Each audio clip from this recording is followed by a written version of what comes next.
இந்த படைப்புல இது ஒரு பெரும் பொருட்செலவுல உருவான ஒரு படைப்பு. என்னுடைய நண்பன் சமுத்திரக்கனி, சரண்யா பொன்வண்ணன் அவர்கள், ஆடுகளம் நரேன் அவர்கள், மன்சூர் அலிகான், ரெடின் கிங்ஸ்லி, நாயகியாக புஜிதா, மதுசூதன ராவ், பாகுபலி வில்லன் பிரபாகர், ஐயா இளவரசு, ஐயா ஏஎல் அழகப்பன், என்னுடைய மகன் ஒரு இளம் நாயகனாக தமிழ் கௌதமன், இப்படி எண்ணற்ற திரை நட்சத்திரங்கள் இந்த படைப்பில் நடிப்பு கலைஞர்களாக பங்கெடுத்திருக்காங்க. பேரன்பிற்குரிய சகோதரர் 2 முறை தேசிய விருது பெற்ற ஜிவி பிரகாஷ் அவர்களுடைய இசை, புஷ்பா 2க்கு பின்னணி இசை அமைச்ச சாம் சிஎஸ் உடைய பின்னணி,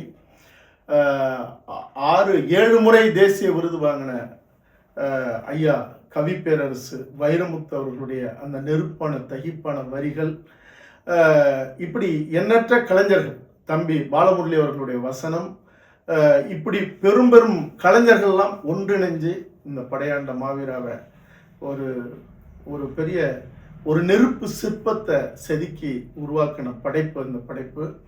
இந்த படைப்பை நான் சந்தனக்காடு எடுத்தேன், முந்திரிக்காட்டு வரலாறு, இது திரைப்படங்கள் எடுத்தேன், தொடர்கள் எடுத்தேன்.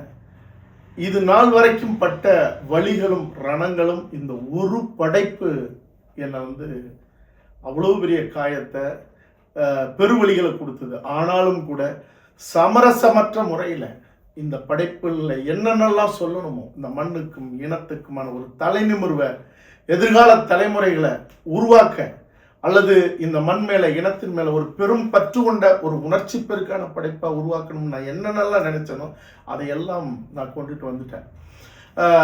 அதாவது படம் தொடங்கி வெளியீடு வரைக்கும் நடந்த தடைகளும் சிக்கல்களும் துரோகங்களும் சூழ்ச்சிகளும் எண்ணில் நடக்காது. அதுக்கப்புறம் அது திரையில கொண்டுட்டு வரும்போது நடந்ததெல்லாம் படுபயங்கரமானது.